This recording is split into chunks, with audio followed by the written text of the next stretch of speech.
तो कहानी के शुरू में बताया जाता है कि अमेरिका में जितने भी इमिग्रेंट्स यानी दूसरे मुल्कों से लोग रहने आए थे, उनके लिए जिंदगी यहाँ पर तंग कर दी गई थी। लोग उनसे या तो बहुत ही कम पैसों में बुरे बुरे काम करवाया करते थे या फिर टॉर्चर सेल में बंद कर दिया जाता। उन्हें किसी पपेट से ज्यादा अच्छा ट्रीट नहीं किया जा रहा था। वहाँ की गवर्नमेंट बस इसी चीज पे बातें करती रहती थी कि आखिर इन लोगों का क्या किया जाए। सीन कट होकर हम एक होटल पे ये जेपी को देखते हैं, हमारी मूवी का मेन कैरेक्टर। वो जब यहाँ अपने ऑर्डर्स पे कर रहा था तो तभी उसकी बहन यहाँ आते हैं और उसे खुशखबरी देती है कि उसका बहुत बड़े कॉलेज में एडमिशन हो गया है। जेपी ये सुनकर बहुत खुश होता है। घर जाकर हम देखते हैं कि जेपी की पूरी फैमिली लिली के लिए एक पार्टी कर रही थी। इसी पार्टी के दौरान जेपी भी लिली से कहता है, मुझे तुम पे प्राउड है, तुम बहुत अच्छे हो और हाँ, मैं तुम्हें याद भी करूंगा। अभी ये लोग बातें ही कर रहे थे कि जेपी नोट करता है कि लिली ने अपने कान के पीछे एक टैटू बनवाया है, जिसके बारे में लिली जेपी से कहती है, प्लीज यार मॉम को मत बताना।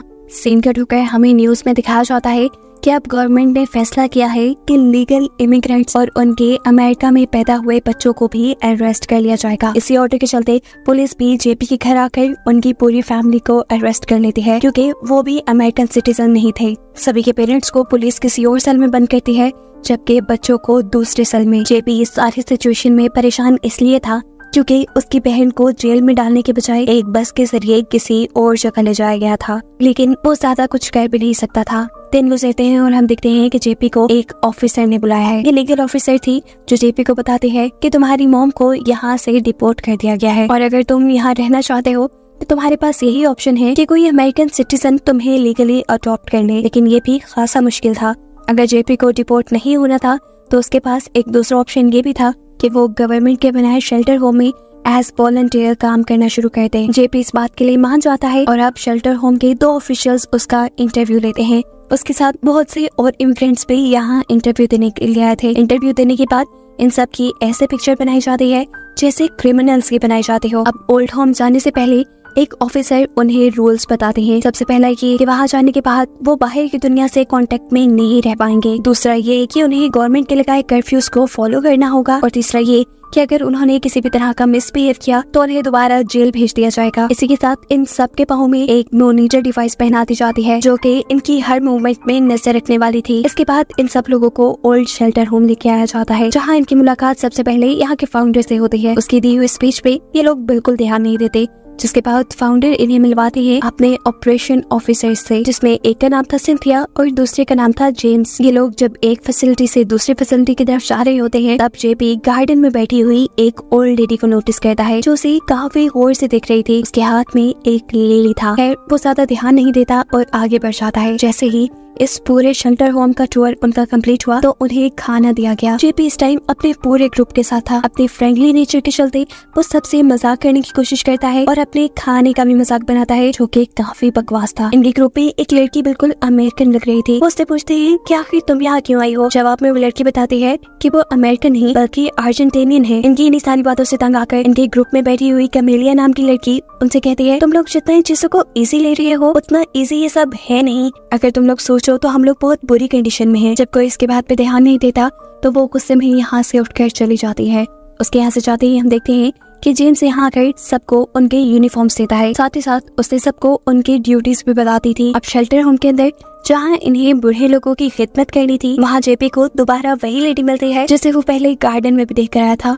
वो इससे बात करने की कोशिश करता है लेकिन ये लेडी कुछ नहीं बोलती और फिर जब वो उसके लिए बुक पढ़ने लगता है तो एकदम से वो लेडी फूट फूट कर रोने लग जाती है और कहती है कि मैं, तुम, हम सब यहाँ मर जाएंगे, हम यहाँ फंस चुके हैं। इससे पहले कि वो यहाँ कुछ और भी बोल पाती तो जल्दी से सिंथिया, यहाँ की ऑपरेशन ऑफिसर, यहाँ आकर उसके गले में बेहोशी का इंजेक्शन लगाकर उसे यहाँ से ले जाती है। शाम भी जब ये लोग दोबारा खाना खाने के लिए बैठते हैं तो अब सबके पास बताने को बहुत कुछ था। एक लड़का इन्हें कहता है कि मुझे लगता है कि उन डार्क ग्लास के पीछे से हमारे ऊपर ऑफिशियल्स नजर रखते हैं और साथ ही उस लेडी का बिहेवियर, मुझे लगता है कि यहाँ कुछ ना कुछ तो गड़बड़ है। ये लड़का काफी डरा हुआ था।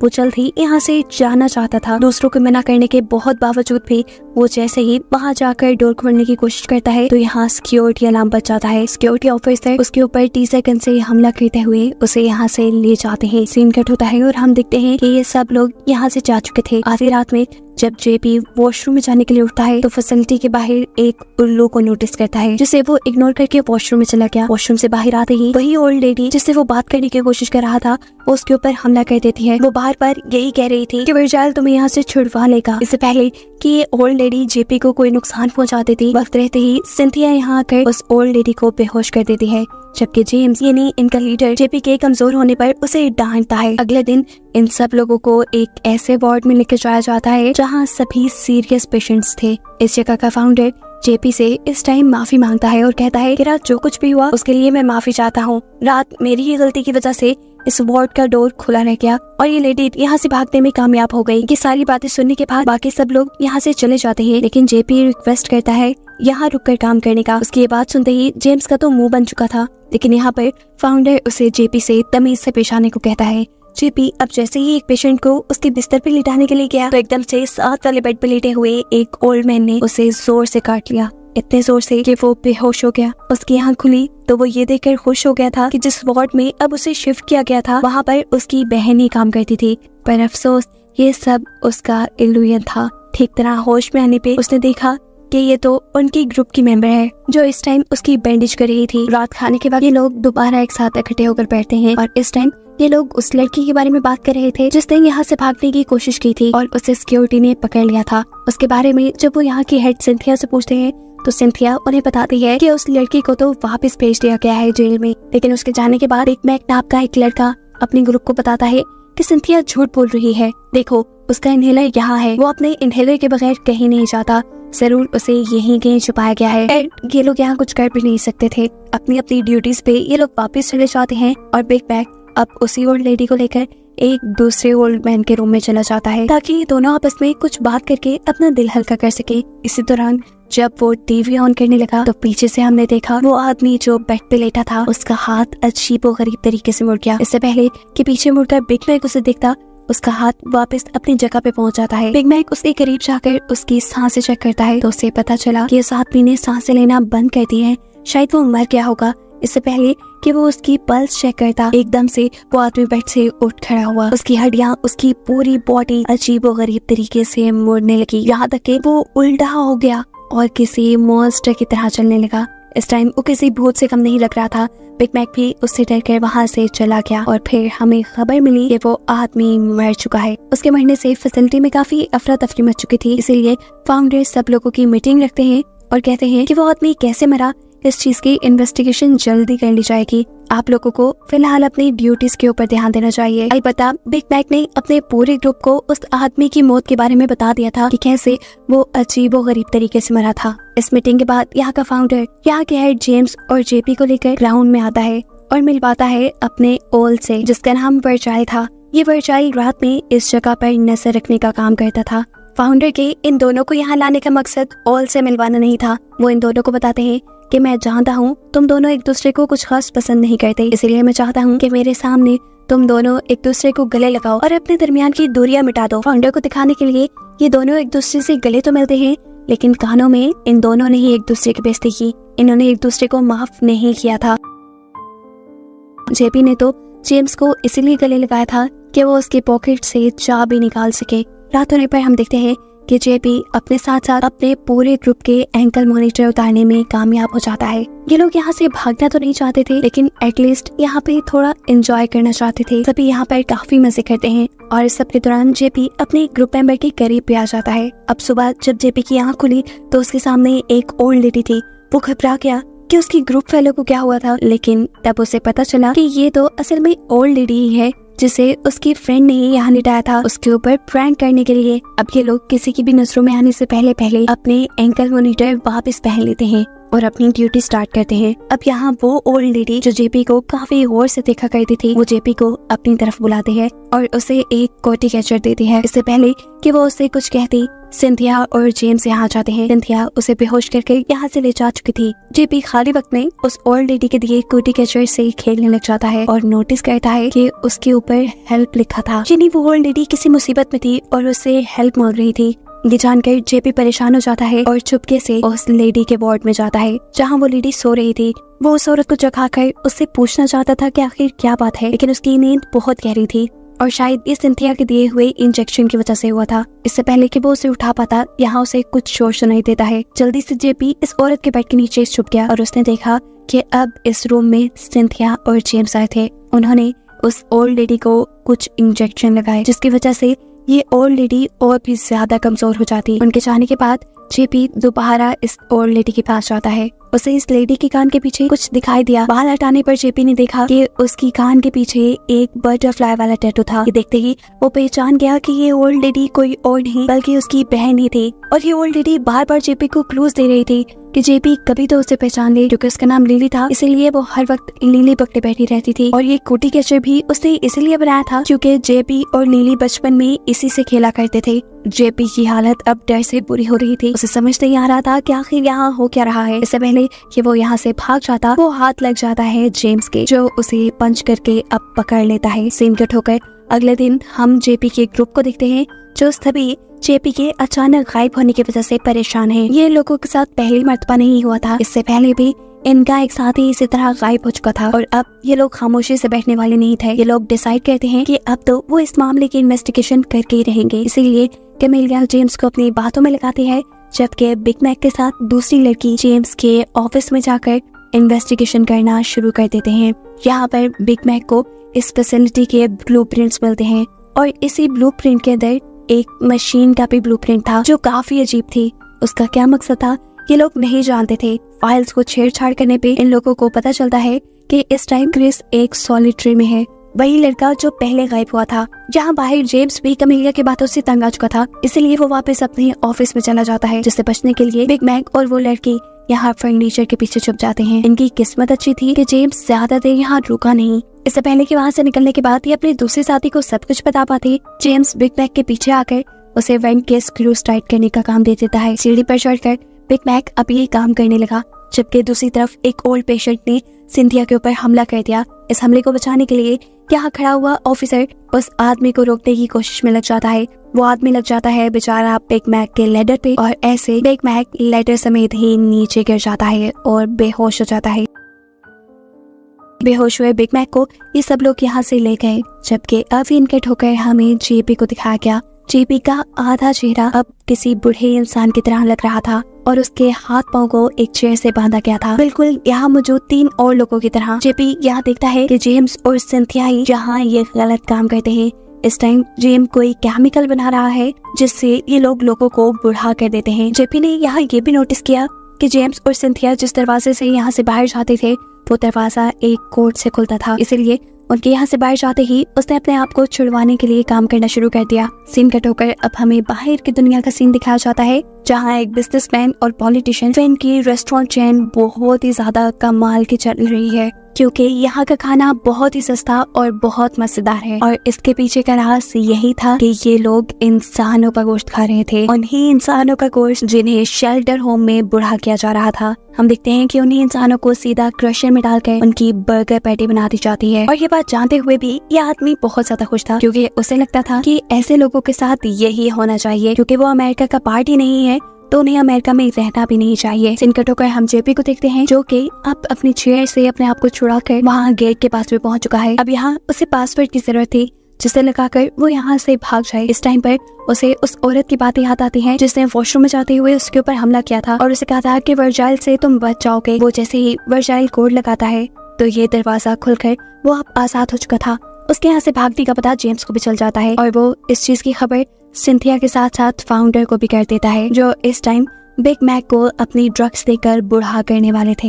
ये तीनों जल्दी से यहाँ से जेपी को ढूंढने के लिए निकल जाते हैं और हमें पता चलता है कि बिग मैक भी सिर्फ बेहोश होने का ड्रामा कर रहा था ताकि वो इनकी लैब तक पहुँच पाए। आंखें खोलने के बाद वो दिखता है कि जेम्स हड़बड़ी में अपनी कीज यहीं भूल गया। दूसरी तरफ हमें दिखाया जाता है कि जेपी बहुत ही मुश्किलों से भागने की कोशिश कर रहा है, क्योंकि उसकी बॉडी बहुत वीक हो गई है।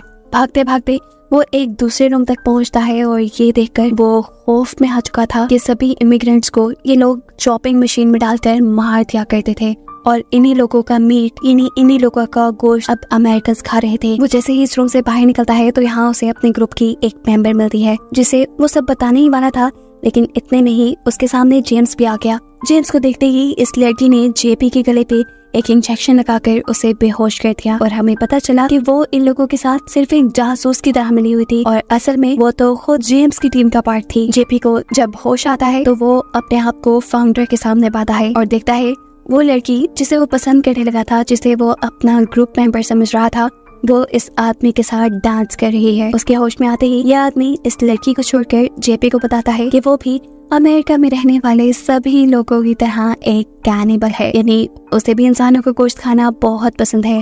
इस टाइम भी वो ड्रग्स के असर में था और इससे पहले कि वो दोबारा बेहोश हो जाता, वो इस लड़की से पूछता है कि लिली के साथ तुम लोगों ने क्या किया। जवाब में वो लड़की बताती है कि कुछ नहीं, बस हमने उनको कुछ हार्मोन्स दिए, जिन हार्मोन्स की वजह से उनका गोश्त इंसानों के खाने और हजम करने के काबिल हो जाता है।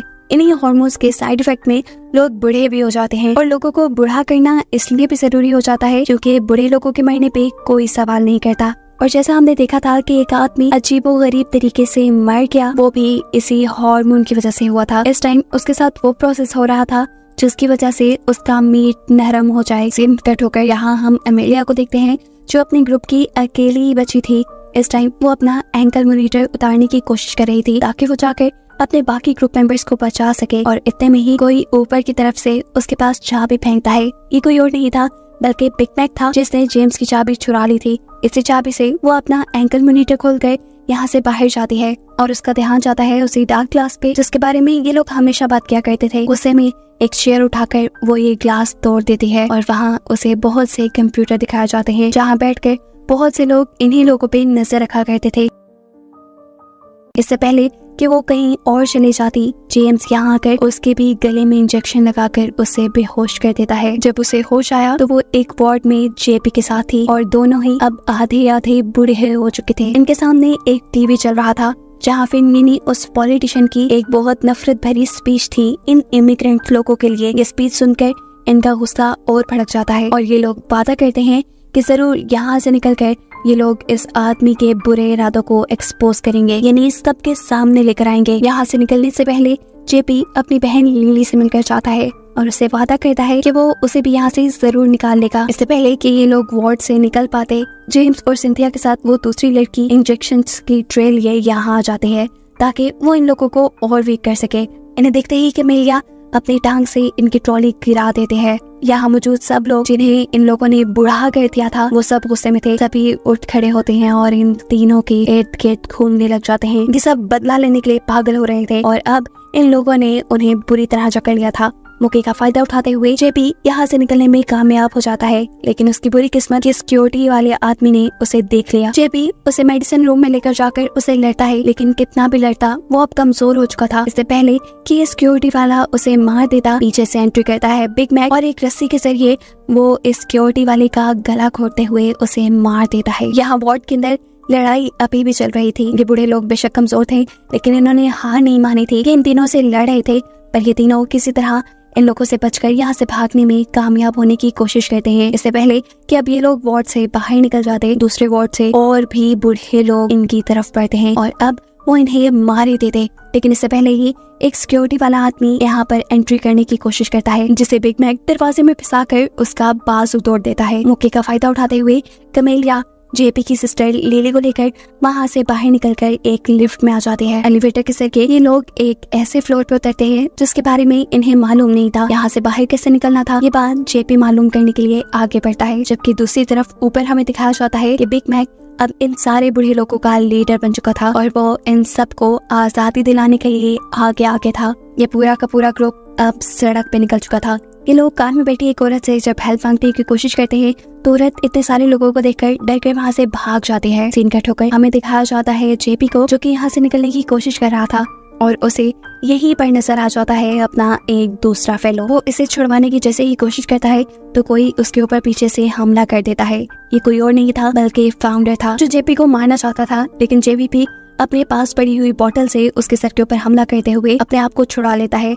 लेकिन जेपी क्योंकि बुरा हो गया था इसीलिए वो दूसरा इंसान दोबारा उसे काबू कर लेता है और उसे एक क्रशर मशीन के ऊपर लिटा देता है।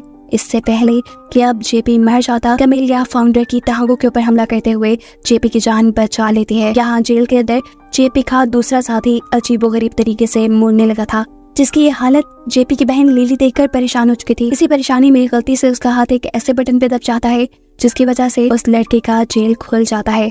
वो लड़का आजाद हो जाता है और मरने से पहले वो फाउंडर के ऊपर हमला कर देता है, जो फाउंडर इस वक्त जेपी को काबू में किए हुए था। मरने से पहले वो फाउंडर को मारकर उसे क्रशर मशीन के ऊपर लिटाने में कामयाब हो गया। और फिर इन तीनों ने अपनी आंखों से देखा कि इस मशीन ने उस आदमी को बर्गर पैटीज में चेंज कर दिया था। बदकिस्मती से जेपी का दूसरा साथी मर जाता है और ये तीनों अब उस फैसिलिटी से बाहर निकल आते हैं। दूर बैठे ये लोग इसी फैसिलिटी को देख रहे थे। सीन कट होकर हमें बिग मैक को दिखाया जाता है, जो अपने सभी साथियों को आजाद करके बाहर रोड पे निकला हुआ था। उन्हें ये तीनों भी नजर आ जाते हैं। जैसे ही वो इनके करीब जाता है तो इन तीनों की आंखें बंद थी। उसने इन्हें बहुत जगाने की कोशिश की लेकिन ये नहीं उठे। उसे लगा कि ये तीनों मर गए, लेकिन ये तीनों तो सिर्फ उसके साथ प्रैंक कर रहे थे। ये तीनों अभी भी जिंदा थे। इन्हीं की कोशिशों ने सभी पॉलिटिशियंस के गंदे चेहरे लोगों के सामने ले आए थे। वो पॉलिटिशियन जिसकी बर्गर चेन इन इंसानों को मारकर चलती थी, उसकी बर्गर चेन बंद कर दी जाती है। सिर्फ यही नहीं, उसे अरेस्ट भी कर लिया जाता है। उसके साथ जितने भी गवर्नमेंट ऑफिशियल्स मिले हुए थे उन सबको अरेस्ट कर लिया गया था। यहाँ नई हुकूमत आ जाती है जिन्होंने इमिग्रेंट्स के लिए बहुत अच्छे रूल्स बनाए थे। पुराने जितने भी इमिग्रेंट्स को कैद किया गया था उन सबको भी आजाद कर लिया गया था, जिसे दिखाते हुए ये कहानी यहाँ खत्म हो जाती है।